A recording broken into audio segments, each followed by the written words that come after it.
Y cuando llegó la 981ª noche, ella dijo: Y si me hubiera pedido horchilla humana, habría ido yo a buscarla en todos los cráneos de ahorcados, en todos los huesos mohosos del mundo. Y precisamente compuse en recuerdo suyo la música y palabras de este canto, cuando su amo Ibn Gamín partió para la peregrinación llevándola consigo, así como a sus damas esclavas. Oh Ibn Gamín, qué penoso estado el de un amante desdichado, a quien has dejado muerto aunque viva todavía. Les has dado en su brebaje las dos amarguras más terribles, coloquinítida y ajenjo. Oh camellero del Yemen que conduces la caravana, me has herido, hombre siniestro. Has separado corazones como jamás se han visto, y los has consternado con tu aspecto de búfalo salvaje. Pero aun con toda mi pena de amor, mi suerte a pesar de todo no es comparable en negrura a la de otro enamorado de la azul, Yezid ben Auf el cambista. Un día, en efecto, el amo de Salama le dijo: Oh Azul, entre todos los que te amaron sin resultado, ¿hay alguno que haya obtenido de ti una cita secreta o un beso? Dímelo, sin ocultarme la verdad. Y a esta pregunta inesperada, temerosa de que su amo se hubiese informado hacía poco de alguna pequeña licencia que ella se permitiera en presencia de testigos indiscretos, Salama contestó: No, indudablemente nadie ha obtenido de mí nada, excepto Yezid ben Auf el cambista. Y aun ese no ha hecho más que besarme una sola vez, pero accedí a darle ese beso sólo porque entonces me había deslizado en la boca, a cambio del beso, dos perlas magníficas que vendí en 80.000 dracmas. Al oír aquello, el amo de Salama dijo sencillamente: Está bien. Y sin añadir una palabra más, de tanto como sentía penetrarle en el alma la cólera celosa, se dedicó a la busca de Yezid ben Auf, le siguió hasta que le tuvo al alcance de su mano en ocasión oportuna y le hizo morir a latigazos. Por lo que respecta a las circunstancias en que había sido dado a Yezid aquel beso único y funesto de la azul, helas aquí. Iba yo un día, como de costumbre, a casa de Ibn Gamín para dar a Azul una lección de canto, cuando me encontré en el camino a Yezid ben Nauf, y después de las zalemas le dije: ¿A dónde vas, oh Yezid, tan bien vestido? Y me contestó: ¿A dónde vas tú? Y dije: Perfectamente, vamos. Y cuando llegamos y entramos en la morada de Ibn Gamín, nos sentamos en la sala de reunión. Y enseguida apareció Azul, vestida con una manteleta anaranjada y un soberbio caftán rosa. Y creímos ver el sol ígneo alzándose entre la cabeza y los pies de la deslumbradora cantarina. Y la seguía la joven esclava que llevaba la tiorba. Y la Azul cantó, bajo mi dirección, por un método nuevo que yo le había enseñado. Y su voz era rica, grave, profunda y conmovedora. Y en un momento dado su amo se excusó con nosotros y nos dejó solos, a fin de ir a dar órdenes para la comida. Y Yezid, arrebatado su corazón de amor por la cantarina, se acercó a ella, implorándola con la mirada. Y ella pareció animarse y, sin dejar de cantar, le dio la respuesta en una mirada. Y enervado con aquella mirada, Yezid buscó con la mano en su vestido, sacó dos perlas magníficas que no tenían hermanas y dijo a Salama, que dejó de cantar por un momento: Mira, oh Azul, estas dos perlas han sido pagadas por mí hoy mismo en 60.000 dracmas. Si tú quisieras, te pertenecerían. Ella contestó: ¿Y qué quieres que haga para complacerte? Él contestó: que cantes para mí. Entonces Salama, tras de llevarse la mano a la frente en señal de aquiescencia, templó el instrumento y cantó los versos siguientes, compuestos por ella, música y canto, con el ritmo grave, ligero y primero, que tiene por tónica el tono simple de la cuerda del dedo anular. Salama la Azul ha herido mi corazón con una herida tan duradera como la duración de los tiempos. La ciencia más hábil del mundo no podría cerrarla, porque no se cierra en el fondo del corazón una herida de amor. Salama la Azul ha herido mi corazón. Oh musulmanes, venid en mi socorro. Y tras de cantar esta melodía arrebatadora de ternura, mirando a Yezid, añadió: Está bien, dame a tu vez ahora lo que tienes que darme. Y dijo él, ciertamente, quiero lo que tú quieras. Pero escucha, oh Azul, he jurado con un juramento que obliga a mi conciencia, y todo juramento es sagrado, que no daré estas 2 perlas más que pasándolas de mis labios a tus labios.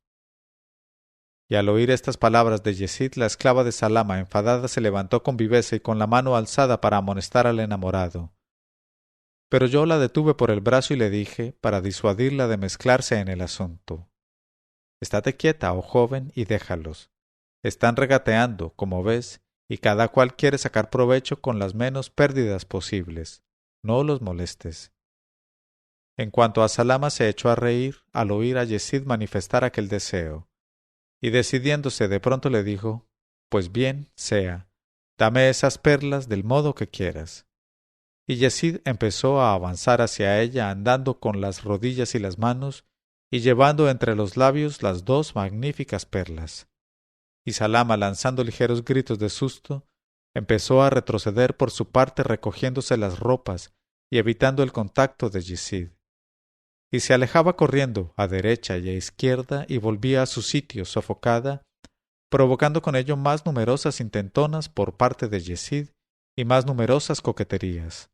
Y aquel juego duró bastante tiempo, pero como, a pesar de todo, había que conquistar las perlas en las condiciones aceptadas, Salama hizo una seña a su esclava, quien se arrojó sobre Yezid de improviso, le cogió por los hombros y le retuvo en su sitio, y tras de probar con aquel manejo que estaba furiosa y no vencida, Salama fue por sí misma, un poco confusa y con sudor en la frente, a tomar con sus lindos labios las perlas magníficas aprisionadas entre los labios de Yezid, que las trocó así por un beso. Y en cuanto las tuvo en su poder, recobrando enseguida su aplomo, Salama dijo a Yezid riendo, por Alá, hete aquí vencido de todas maneras, con el sable sepultado en los riñones. Y Yezid contestó cortés, por tu vida, oh Azul, no me preocupa mi vencimiento. El perfume delicioso que recogí en tus labios me quedará en el corazón mientras viva como un aroma eterno. Alá tenga en su compasión a Yezid ben Auf, murió mártir del amor. Luego dijo el joven rico, escuchad ahora un rasgo de tofailismo. Y ya sabéis que nuestros padres árabes entendían por esta palabra, que tiene su origen en Tofail el dragón, la costumbre que tienen ciertas personas de invitarse por sí mismas a los festines y tragar comidas y bebidas sin que se les ruegue que lo hagan. Por tanto, escuchad. Y dijo,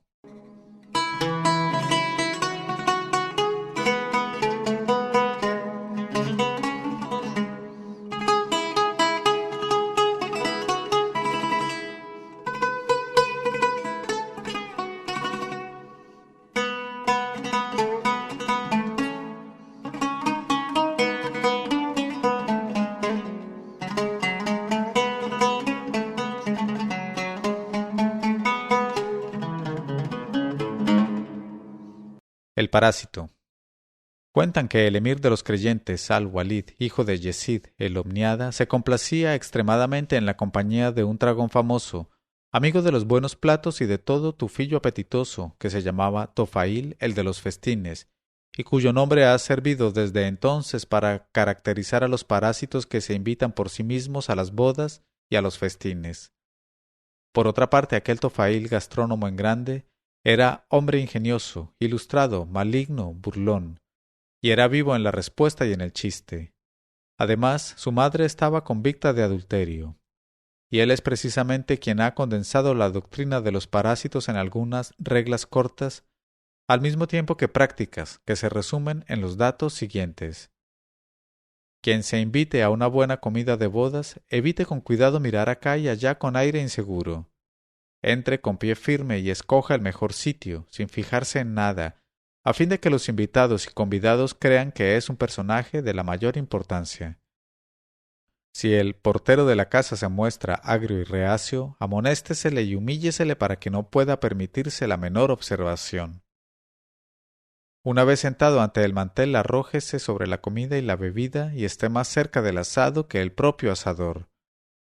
Trabaje en los pollos rellenos y en la carne, aunque sea seca, con dedos más cortantes que el acero.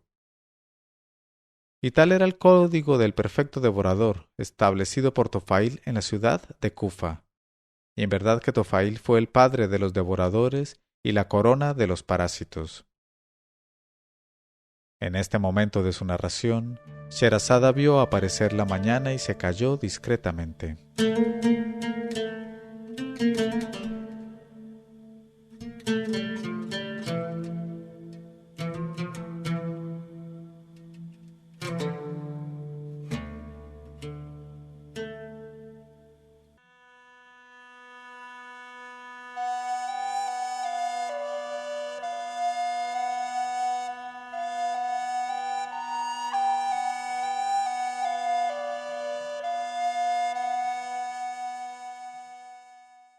Pero cuando llegó la 982ª noche, ella dijo: Y tal era el código del perfecto devorador, establecido por Tofail en la ciudad de Kufa.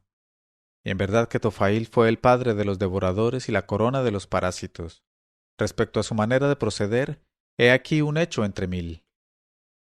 Un notable de la ciudad había invitado a algunos amigos y se regalaba en compañía de ellos con un plato de pescado maravillosamente condimentado. Y he aquí que a la puerta se oyó la bien conocida voz de Tofail que hablaba al esclavo portero. Y uno de los convidados exclamó: Alá nos preserve del tragaldabas. Ya conocéis todos la inusitada capacidad de Tofail. Apresurémonos, pues, a preservar de sus dientes estos hermosos pescados y a ponerlos en seguridad en un rincón de la estancia, sin dejar en el mantel más que estos pececillos. Y cuando haya devorado los pequeños, como no le quedará ya nada que tragar, se marchará y nos regalaremos con los peces grandes. Y se apresuraron a apartar los peces grandes.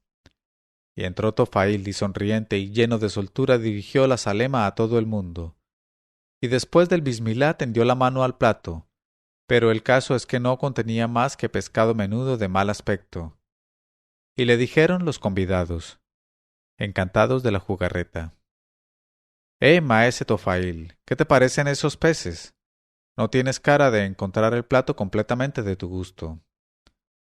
El aludido contestó: Hace tiempo que no me hallo en buenas relaciones con la familia de los peces y estoy muy furioso con ellos, porque a mi pobre padre, que murió ahogado en el mar, se lo comieron. Y le dijeron los convidados: Muy bien, pues aquí tienes una excelente ocasión de aplicar la pena del talión por lo de tu padre, comiéndote a tu vez esos pescaditos. Y Tofail contestó: Tenéis razón, pero esperad. Y cogió un pececillo y se lo acercó al oído. Y su vista de parásito había divisado ya el plato escondido en el rincón y que contenía los peces grandes. Y después de haber simulado escuchar atentamente al pececillo frito, exclamó de pronto: ¡Oh! ¿Sabéis lo que acaba de decirme este desperdicio de pez? Y los convidados contestaron: No, por Alá, ¿cómo vamos a saberlo? Y Tofail dijo: Pues bien, habéis de saber entonces que me ha dicho: Yo no he asistido a la muerte de tu padre, Alá le tenga en su misericordia, y no he podido verle siquiera, ya que soy demasiado joven para haberle vivido en aquella época. Luego me ha deslizado al oído estas otras palabras: Mejor será que cojas esos hermosos peces grandes que están escondidos en el rincón y te vengues, porque ellos son los que se precipitaron antaño sobre tu difunto padre y se lo comieron.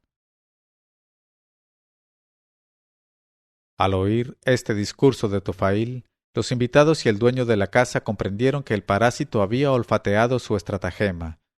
Por eso se apresuraron a hacer servir los hermosos peces a Tofail y le dijeron cayéndose de risa: Cómetelos y ojalá te den la gran indigestión.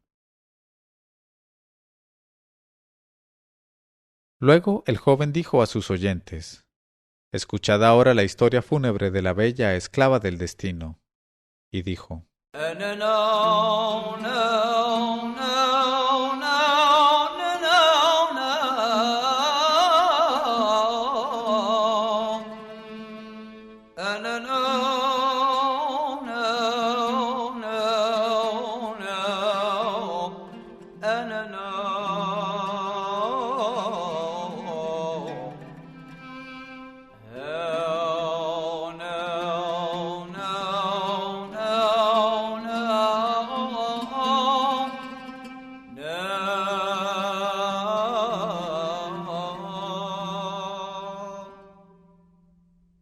La favorita del destino.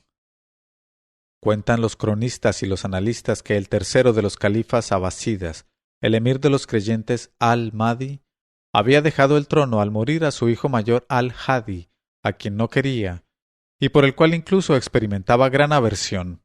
Sin embargo, había especificado bien que, a la muerte de al-Hadi, el sucesor inmediato debía ser el menor, Harún al-Rashid, su hijo preferido y no el hijo mayor de al-Hadi. Pero cuando al-Hadi fue proclamado emir de los creyentes, vigiló con envidia y suspicacia crecientes a su hermano Harún al-Rashid, e hizo cuanto pudo por privar a Harún del derecho de sucesión. Pero la madre de Harún, la sagaz y abnegada Caisarán, no cesó de descubrir todas las intrigas dirigidas contra su hijo. Así es que al-Hadi acabó por detestarla tanto como a su hermano, y los confundió a ambos en la misma reprobación, y sólo esperaba una ocasión de hacerles desaparecer. Entretanto, estaba un día al-Hadi en sus jardines, sentado bajo una rica cúpula sostenida por 8 columnas, que tenía 4 entradas, cada una de las cuales miraba a un punto del cielo. Y a sus pies estaba sentada su hermosa esclava favorita Gader, a la que sólo poseía hacía 40 días. Y también se encontraba allí el músico Ishaq ben Ibrahim de Mosul. Y en aquel momento cantaba la favorita acompañada en el laúd por el propio Ishaq.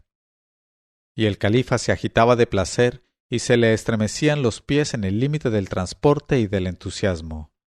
Y afuera caía la noche, y la luna se alzaba entre los árboles, y corría el agua murmuradora a través de las sombras entrecortadas, mientras la brisa le respondía dulcemente. Y de pronto el califa, cambiando de cara, se ensombreció y frunció las cejas, y se desvaneció toda su alegría, y los pensamientos de su espíritu tornáronse negros como la estopa en el fondo del tintero. Y tras de un largo silencio dijo con voz sorda: a cada cual le está marcado su porvenir, y no perdura nadie más que el eterno viviente. Y de nuevo se sumió en un silencio de mal augurio que interrumpió de repente exclamando: que llamen enseguida a Masrur el portaalfanje. Y precisamente aquel mismo Masrur, ejecutor de las venganzas y cóleras califales, había sido el niñero de al-Rashid, y le había llevado en sus brazos y sus hombros, y llegó al punto a presencia de al-Hadi, que le dijo: ve enseguida al cuarto de mi hermano al-Rashid y tráeme su cabeza. En este momento de su narración, Sherazada vio aparecer la mañana y se calló discretamente.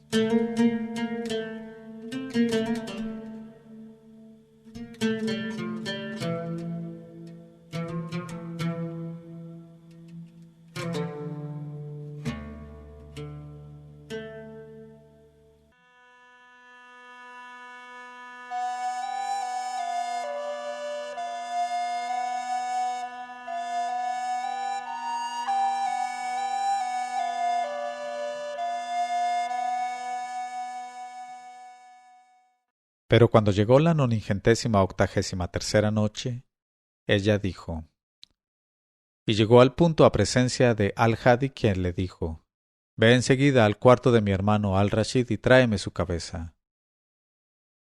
Al oír estas palabras, que eran la sentencia de muerte de aquel a quien había criado, Masrur quedó estupefacto, aturdido y como herido por el rayo, y murmuró: de Alá somos y a él retornaremos.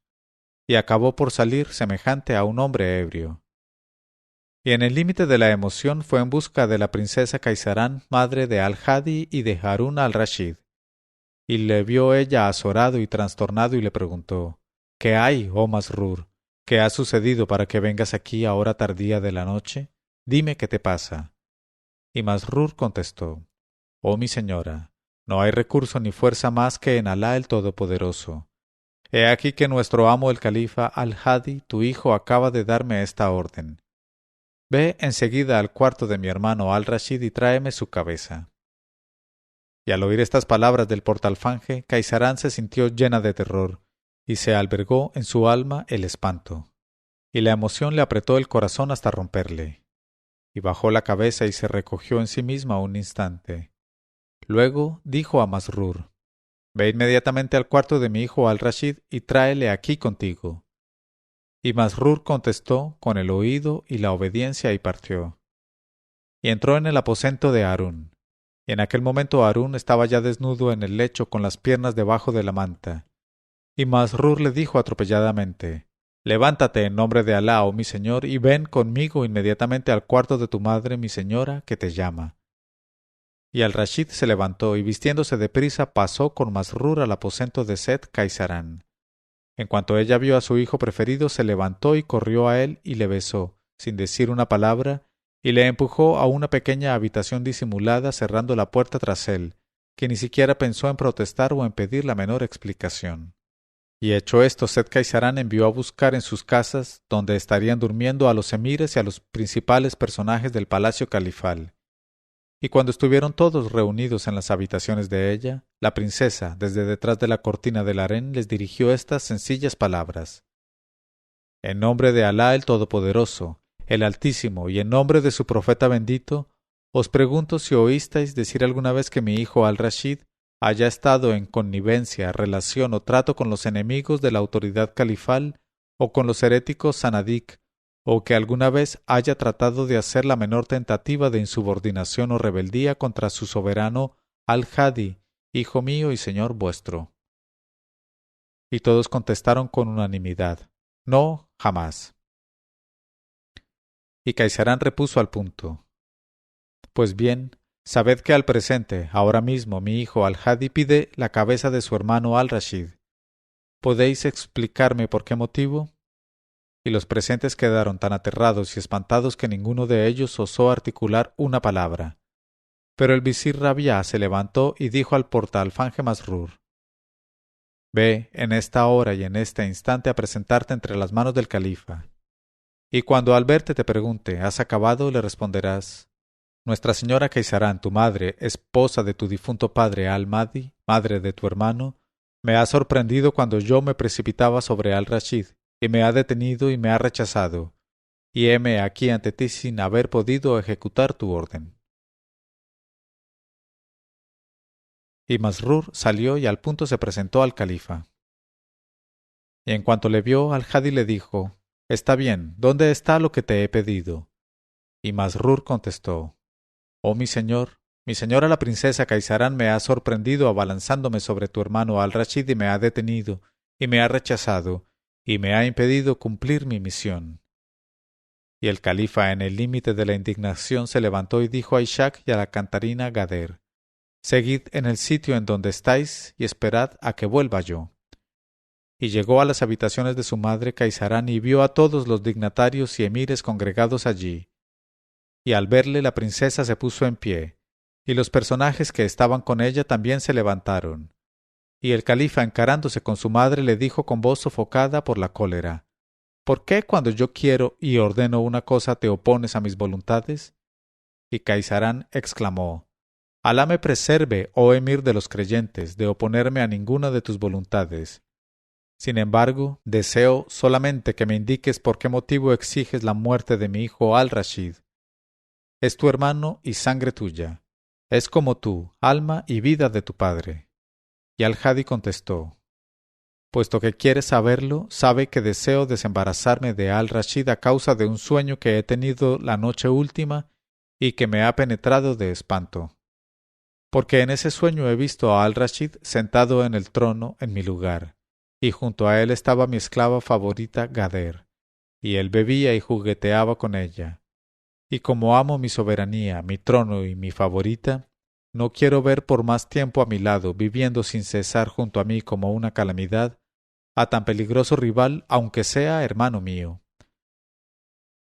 Y Caisarán le contestó: Oh emir de los creyentes, esas son ilusiones y falsedades del sueño, malas visiones ocasionadas por los manjares ardientes. Oh hijo mío, casi nunca resulta verídico un sueño. Y continuó hablándole de tal suerte, aprobada por las miradas de los presentes. Y se dio tanta maña que consiguió calmar a Al-Hadi y desvanecer sus temores. Y entonces hizo aparecer a Al-Rashid y le hizo prestar juramento de que jamás había abrigado en la imaginación el menor proyecto de rebeldía o la menor ambición, y de que jamás intentaría nada contra la autoridad califal. Y después de estas explicaciones desapareció la cólera de Al-Hadi y se volvió a la cúpula donde había dejado a su favorita con Ishaq, y despidió al músico y se quedó solo con la bella Gader, divirtiéndose, regocijándose y dejándose penetrar por las delicias mezcladas de la noche y del amor. Y aquí que de repente sintió un fuerte dolor en la planta de un pie, y al punto se llevó la mano al sitio dolorido que le desazonaba y se rascó, y en algunos instantes formóse allí un pequeño tumor, que aumentó hasta tener el volumen de una avellana, y se le irritó produciéndole desazones intolerables, y se lo rascó él de nuevo, y aumentó hasta tener el volumen de una nuez, y acabó por reventársele, y al punto Al-Hadi cayó de espaldas, muerto. La causa de aquello fue que Caisarán, en los pocos instantes que estuvo el califa con ella, después de la reconciliación, le había dado a beber un sorbete de tamarindo que contenía la sentencia del destino. El primero que se enteró de la muerte de Al-Hadi fue precisamente el eunuco Masrur. Inmediatamente corrió a ver a la princesa Caisarán y le dijo: «Oh madre del califa, Alá prolongue tus días, mi señor Al-Hadi acaba de morir». Y Caisarán le dijo: «Está bien, pero, oh Masrur, guarda secreto sobre esta noticia y no divulgues este acontecimiento súbito. Y ahora ve cuanto antes en busca de mi hijo Al-Rashid y tráemele». Y Masrur fue en busca de Al-Rashid y le encontró acostado, y le despertó diciéndole: «Oh mi señora te llama al instante». Y Al-Rashid exclamó trastornado: «Por Alá, mi hermano Al-Hadi le habrá vuelto a hablar en contra mía, y le habrá revelado algún complot tramado por mí y del que jamás haya tenido yo idea». Pero Masrur le interrumpió diciéndole: «Oh Harún, levántate enseguida y sígueme. Calma tu corazón y refresca tus ojos, porque todo va por buen camino, y no encontrarás más que éxitos y alegría». Acto seguido Harún se levantó y se vistió, y al punto Masrur se prosternó ante él, y besando la tierra entre sus manos, exclamó: «La Salema contigo, oh emir de los creyentes, imán de los servidores de la fe, califa de Alá en la tierra, defensor de la ley santa y de lo impuesto por ella». Y Harún, lleno de asombro y de incertidumbre, le preguntó: «¿Qué significan esas palabras, oh Masrur? Hace un momento me llamabas por mi nombre sencillamente, y al presente me das el título de Emir de los creyentes. ¿A qué debo atribuir estas palabras contradictorias y un cambio de lenguaje tan imprevisto?» Y Masrur contestó: «Oh mi señor, toda vida tiene su destino y toda existencia su término. Alá prolongue tus días, pues tu hermano acaba de expirar». En este momento de su narración, Sherazada vio aparecer la mañana y se calló discretamente.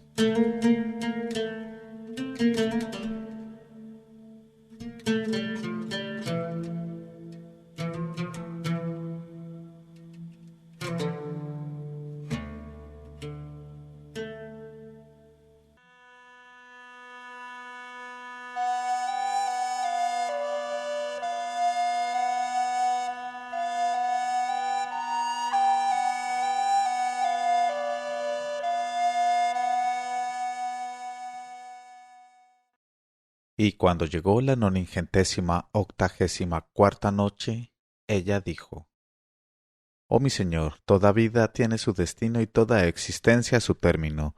Alá prolongue tus días, pues tu hermano acaba de expirar». Y dijo Al-Rashid: «Alá le tenga en su piedad». Y se apresuró a ponerse en marcha ya sin temor ni preocupación. Entró en el cuarto de su madre, que exclamó al verle: «Alegría y dicha, dicha y alegría al emir de los creyentes», y se puso de pie, y le echó el manto califal, y le entregó el cetro, el sello supremo y las insignias del poderío. Y en el mismo momento entró el jefe de los eunucos del harén, que dijo a Al-Rashid: «Oh nuestro señor, recibe una noticia dichosa, pues acaba de nacerte un hijo de tu esclava Marajil». Y Harún entonces dejó exteriorizarse su doble júbilo y dio a su hijo el nombre de Abdalá con el sobrenombre de Al-Mamun. Y antes del nuevo día fueron conocidos por la población de Bagdad la muerte de al-Hadi y el advenimiento de al-Rashid al trono califal. Y Harún, en medio del aparato de la soberanía, recibió el juramento de obediencia de los emires, de los notables y del pueblo reunidos. Y aquel mismo día elevó al visirato a el-Fadl y a Jafar, ambos hijos de Yahya el Barmaquida. Y todas las provincias y comarcas del imperio y todos los pueblos islámicos, árabes y no árabes, turcos y deilamidas, reconocieron la autoridad del nuevo califa y le juraron obediencia. Y comenzó su reinado en la prosperidad y la magnificencia, y se asentó brillante en su reciente gloria y en su poderío. En cuanto a la favorita Gader, entre los brazos de la cual había expirado al-Hadi, he aquí lo que aconteció.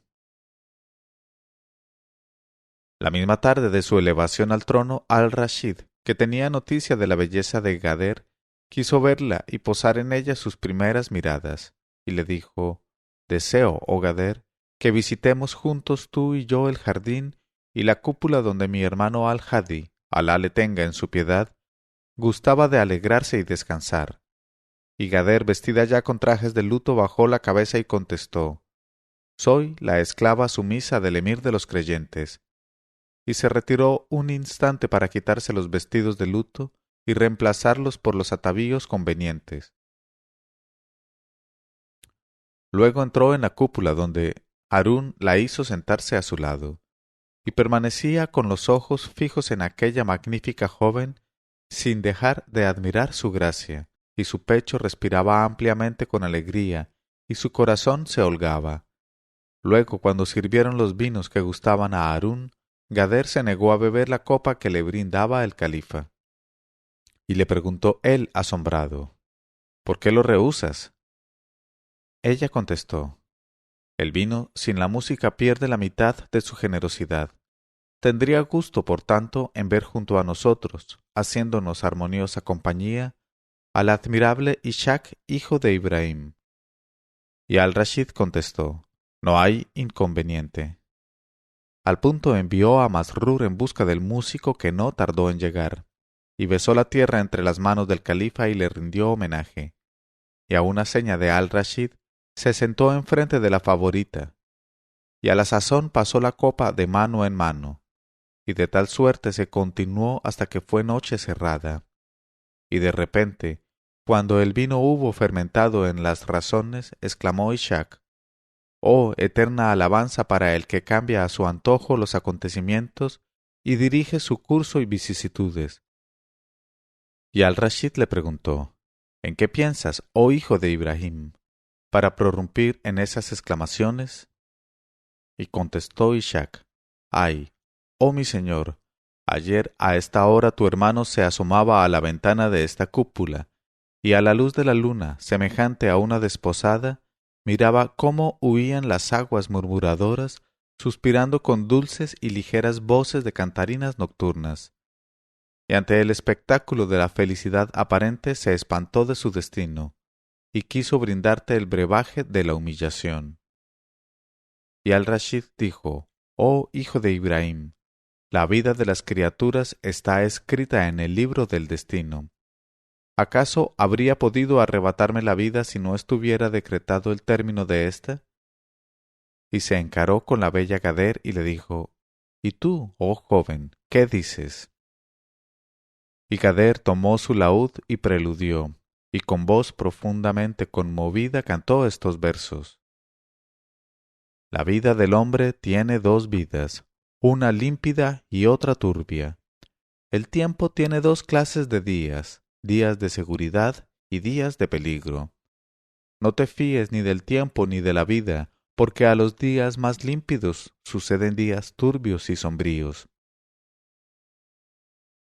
Y al acabar estos versos, la favorita de al-Hadi desfalleció de pronto y cayó sin conocimiento ni movimiento, dando con la cabeza en el suelo. Y la socorrieron y la movieron, pero ya no existía, refugiada en el seno del Altísimo.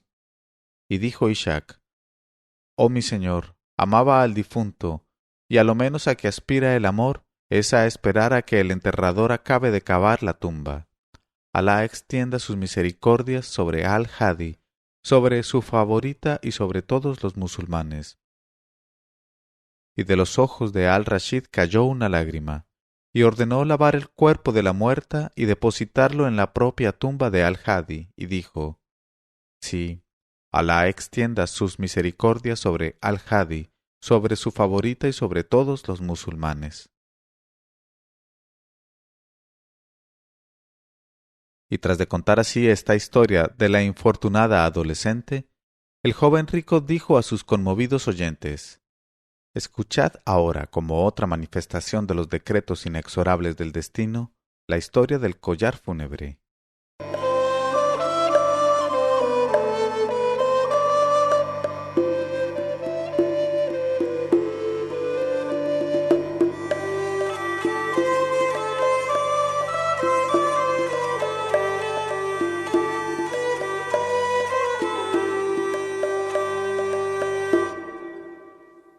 El collar fúnebre.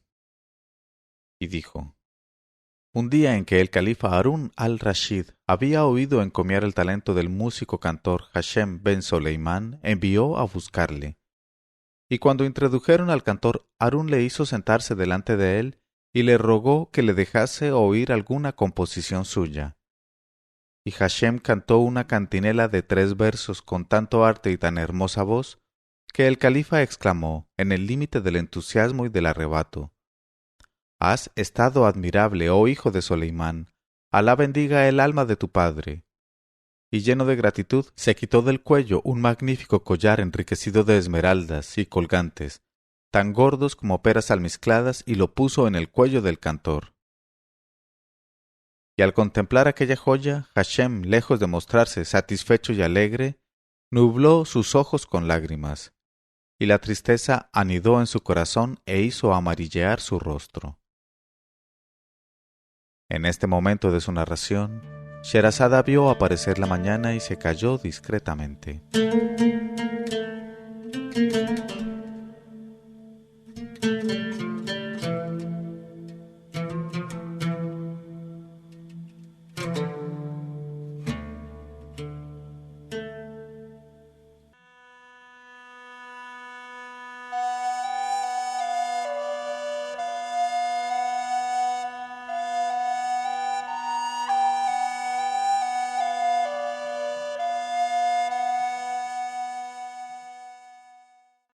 Pero cuando llegó la 985ª noche, ella dijo: Y al contemplar aquella joya, Hashem, lejos de mostrarse satisfecho y alegre, nubló sus ojos con lágrimas, y la tristeza anidó en su corazón e hizo amarillear su rostro.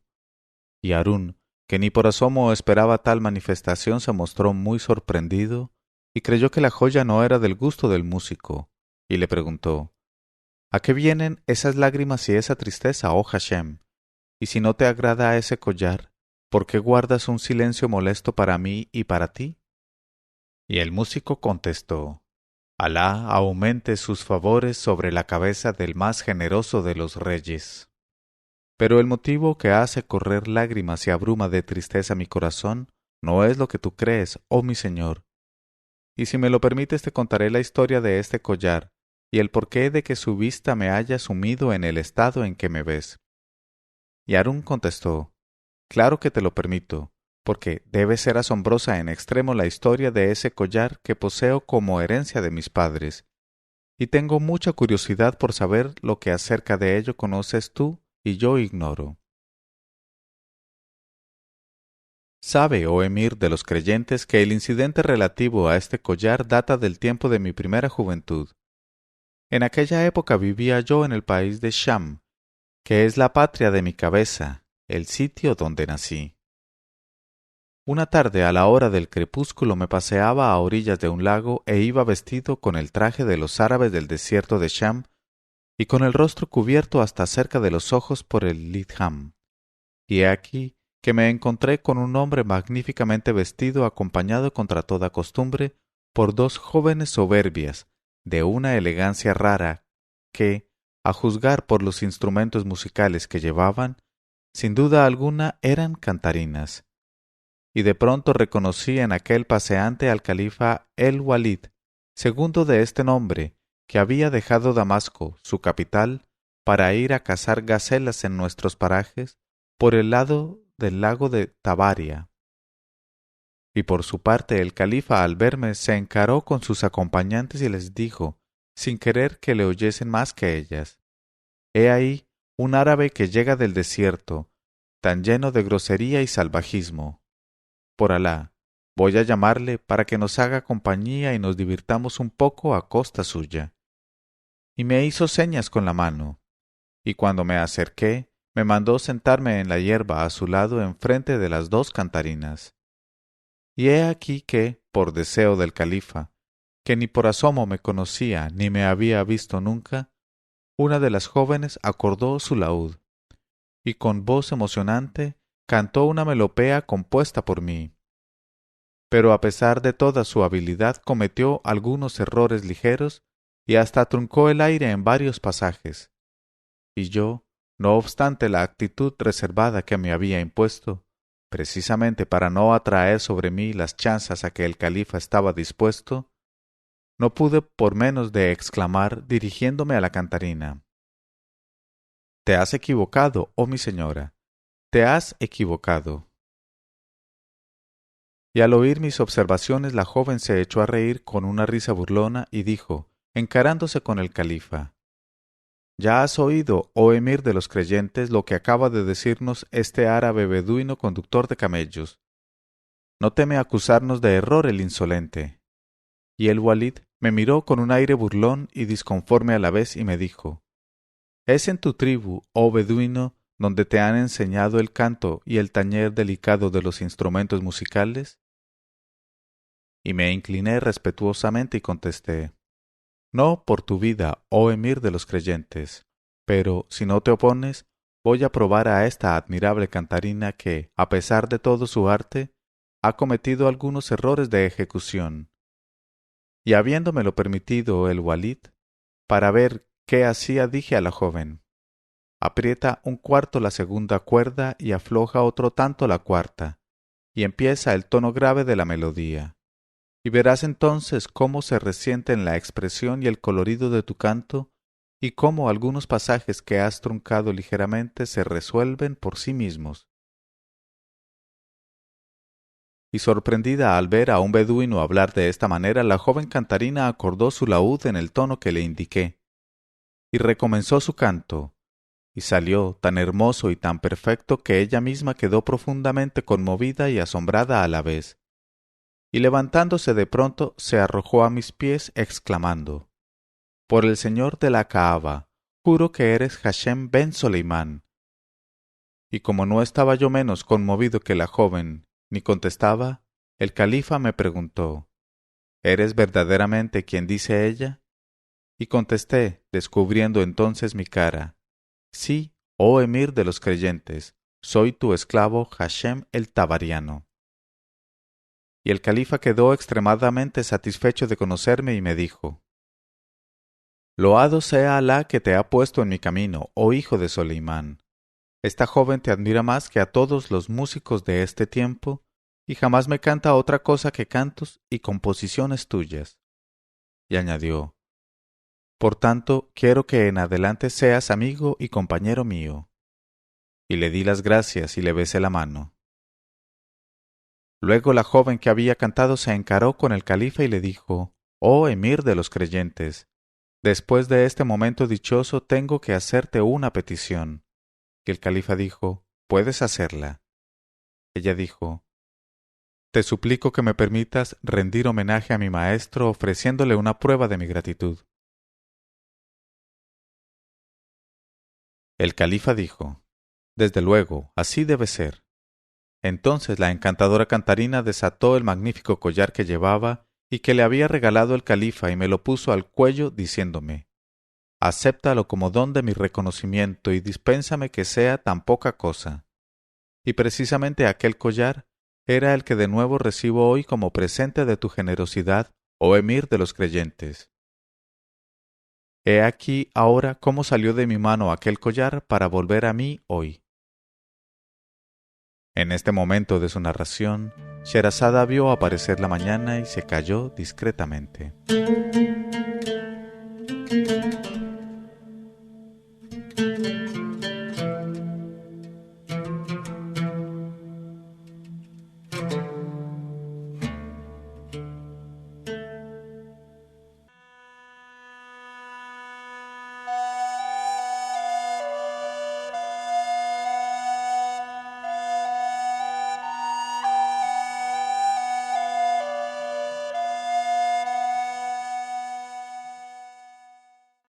Y cuando llegó la 986ª noche, ella dijo: He aquí ahora cómo salió de mi mano aquel collar para volver a mí hoy, y por qué he llorado al verlo. En efecto, después de haber pasado cierto tiempo cantando, cuando refrescó la brisa del lago, el Walid se levantó y nos dijo: Embarquémonos para pasear por el agua.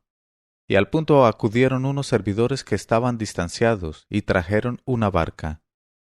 Y el califa pasó a la barca el primero, luego yo, y cuando le tocó el turno a la joven que me había hecho don del collar, adelantó una pierna para pasar a la barca. Pero como se había envuelto en su velo grande para que no la observaran los remeros, aquello la entorpeció, y faltándole pie, cayó al lago, y antes de que hubiese tiempo de socorrerla, se fue al fondo del agua. Y a pesar de cuantas pesquisas hicimos, no logramos encontrarla. Alá la tenga en su compasión.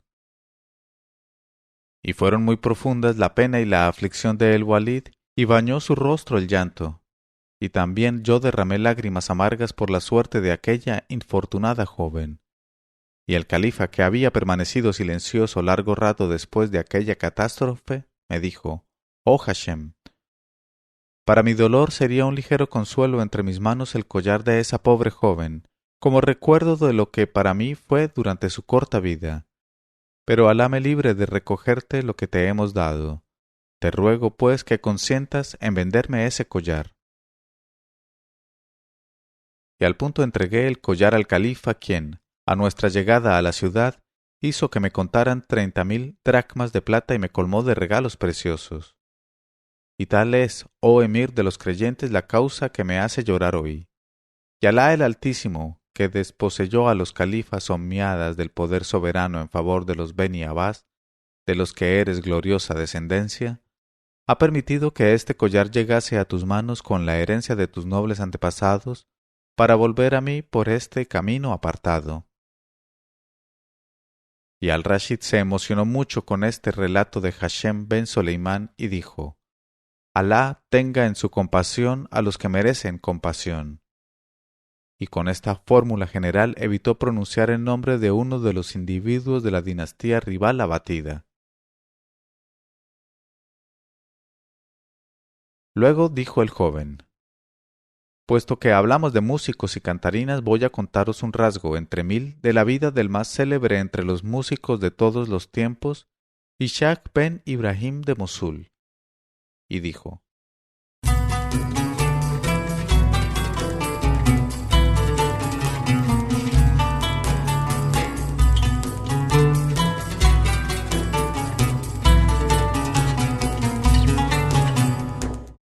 Ishaq de Mosul y el aire nuevo. Entre los diversos escritos de mano del músico cantor Ishaq ben Ibrahim de Mosul que han llegado a nosotros, se halla este. Dice Ishaq: Un día, según mi costumbre, entré en el aposento del emir de los creyentes al-Rashid y le encontré sentado en compañía de su visir el-Fadl y de un jeique del Edjaz, el cual tenía una fisonomía hermosísima y un continente impregnado de nobleza y de gravedad. Y después de las zalemas por una y otra parte me incliné discretamente hacia el visir el-Fadl y le pregunté el nombre de aquel jeique edjaziense que me gustaba y a quien no había visto nunca. Y me contó el visir: es el nieto del viejo poeta, músico y cantor del Edjaz, Ma'abad, cuya fama conoces. Y como yo me mostrara satisfecho de conocer al nieto de aquel viejo Ma'abad, a quien tanto hube de admirar en mi juventud, el Fadl me dijo al oído: Oh Ishaq, el jeique del Edjaz que aquí ves, si te muestras amable con él, te dará a conocer y aún te cantará todas las composiciones de su abuelo. Es complaciente y está dotado de hermosa voz. Entonces yo, queriendo experimentar su método y aprenderme de memoria los cantos antiguos que habían encantado mis años jóvenes, me mostré lleno de consideraciones para el edjasiense, y tras de una amigable charla sobre diferentes cosas le dije: «Oh nobilísimo jeique, ¿puedes recordarme cuántos cantos ha compuesto tu abuelo el ilustre Mahabad Honor del Edjas?» Y me contestó: 60, ni uno más ni uno menos. Y le pregunté: ¿sería pesar demasiado sobre tu paciencia rogarte que me dijeras cuál de esos 60 cantos es el que más te gusta por su compás o por otros motivos? Y me contestó: sin duda, y en todos sentidos, el canto 43º que empieza con este verso: «Oh hermosura del cuello de mi Molaicá la de hermoso pecho». Y como si el simple recitado de aquel verso tuviera la virtud de excitar en él la inspiración, tomó de pronto el laúd de mi mano, y después de un ligerísimo preludio de acordes cantó la cantinela consabida con una voz maravillosa, y nos hizo sentir aquella música nueva y tan antigua, con un arte, un encanto, una gracia y una emoción inexpresables, y oyéndola me estremecía yo de placer, deslumbrado, fuera de mí, en el límite del entusiasmo, y como estaba seguro de mi facilidad para retener los aires nuevos, por muy complicados que fuesen, no quise repetir inmediatamente delante del jeique edjasiense la cantinela deliciosa y tan nueva para mí que acababa él de hacerme oír, y me limité a darle las gracias, y se volvió él a Medina, su país, mientras yo salía del palacio, embriagado con aquella melodía. En este momento de su narración, Sherazada vio aparecer la mañana y se calló discretamente.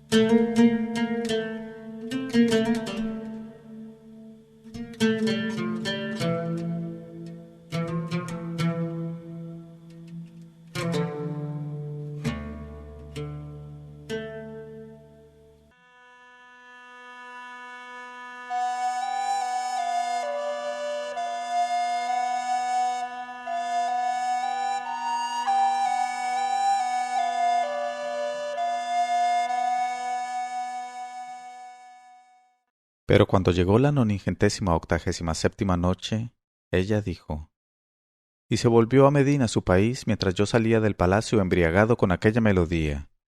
Y al regresar a mi casa cogí mi laúd que estaba colgado en la pared, y lo templé y armonicé las cuerdas y tonos en los más pequeños detalles.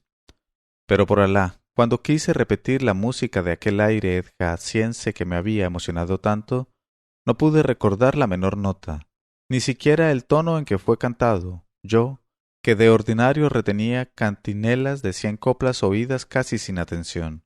Pero a la razón había caído entre mi memoria y aquella música un velo de algodón impenetrable, y no obstante todos mis esfuerzos de memoria no pude repetir lo que tanto me preocupaba. Y desde entonces me esforcé día y noche en llamar a mi memoria aquella música, pero sin ningún resultado, y renuncié con desesperación a mi laúd y a mis lecciones, y me dediqué a recorrer Bagdad, Mosul, Basra y todo el Irak, preguntando por aquella música y por aquel canto a todos los cantores más viejos y a todas las cantarinas más ancianas. Pero no conseguí encontrar nadie que conociera aquel aire o que me informara respecto al modo de dar con él. Entonces, al ver que todas mis pesquisas eran inútiles, para librarme de aquella obsesión, resolví hacer un viaje al Edjas a través del desierto para ir a Medina en busca del jeique edjasiense y rogarle que me cantara otra vez la cantinela de su abuelo. Y cuando tomé esta resolución me encontraba en Basra, paseándome a orillas del río. He aquí que se me acercaron dos mujeres jóvenes vestidas con trajes discretos y ricos, aparentando ser mujeres de alto rango, y cogieron la brida de mi asno y le pararon, saludándome. Y muy fastidiado y sin pensar más que en mi cantinela edjasiense, les dije en tono perentorio: «Dejadme, dejadme».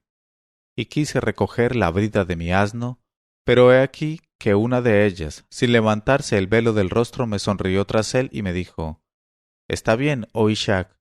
¿Cómo va ahora tu pasión por la hermosa cantinela de Maabad el Edjasiense? Oh hermosura del cuello de mi Molaicá, ¿has cesado ya de recorrer el mundo en busca suya? Y añadió antes de que yo tuviese tiempo de volver de mi sorpresa: Oh Ishak, desde detrás de la celosía del harén te vi cuando el jeique edjasiense cantaba en presencia del califa y de El Fadl, y el encanto de la melodía antigua hacíate saltar y hacía danzar a las cosas inanimadas en torno a ti. Qué entusiasmado estabas, oh Ishak. Llevabas el compás con tus manos, meneando la cabeza y balanceándote dulcemente. Parecías ebrio, estabas como loco. Y al oír estas palabras exclamé: Ah, por la memoria de mi padre Ibrahim, te juro que ahora estoy más loco que nunca por ese canto rico y hermoso. Ya Alá, ¿qué no daría yo por oírlo, incluso falseado, incluso truncado? Una nota de ese canto por 10 años de mi vida. Mira por dónde, hablándome de ello, acabas de atizar cruelmente el fuego de mis penas y soplar en la brasa de mi desesperación. Y añadí: Por favor, dejad que me vaya. Tengo prisa por preparar y organizar mi marcha inmediata al Edjas. Y al oír estas palabras, sin soltar la brida de mi asno, la joven se echó a reír con risa ruidosa y me dijo: ¿Y si yo misma te cantara la cantinela edjasiense, oh hermosura del cuello de mi Molaicá, persistirías en partir para el Edjas? Y contesté: Por tu padre y por tu madre, oh hija de gentes de bien, no tortures más a quien acecha la locura. Acto seguido, sujetando siempre la brida de mi asno, la joven entonó de pronto la cantinela que me tenía loco, y con una voz y con un método 1000 veces más hermoso que cuando en otro tiempo la oí de boca del edjasiense. Y el caso es que no había ella cantado más que a media voz, y en el límite del transporte y de la dicha sentí que una gran dulzura calmaba mi alma torturada, y me apeé precipitadamente de mi asno, y me eché a los pies de la joven, y le besé las manos y la orla del traje, y le dije: Oh mi señora, soy tu esclavo, el comprado por tu generosidad. ¿Quieres aceptar mi hospitalidad? Y me cantarás la cantinela de Molaicá, y yo te cantaré todo el día y toda la noche. Oh, todo el día y toda la noche. Pero ella me contestó: Oh Ishak, conocemos tu carácter poco agradable y tu avaricia por tus composiciones. Sí, sabemos que ninguna de tus discípulas ha recibido y aprendido de ti y por ti ni un solo canto. Lo que saben se lo has comunicado y enseñado por mediación de extraños como Alauya, Wad el-Kara y Mukrik. Pero de ti directamente, oh Ishak, celoso con exceso, nadie aprendió nunca nada. Luego añadió: Por tanto, como sé que no eres lo bastante amable para tratarnos debidamente, es inútil ir a tu casa. Y puesto que deseas aprender el aire de Molaicá, ¿para qué ir tan lejos? Te lo cantaré gustosa hasta que te lo sepas. Y exclamé: En cambio, oh hija del cielo, yo verteré por ti mi sangre. Pero, ¿quién eres y cuál es tu nombre? En este momento de su narración, Sherazada vio aparecer la mañana y se calló discretamente.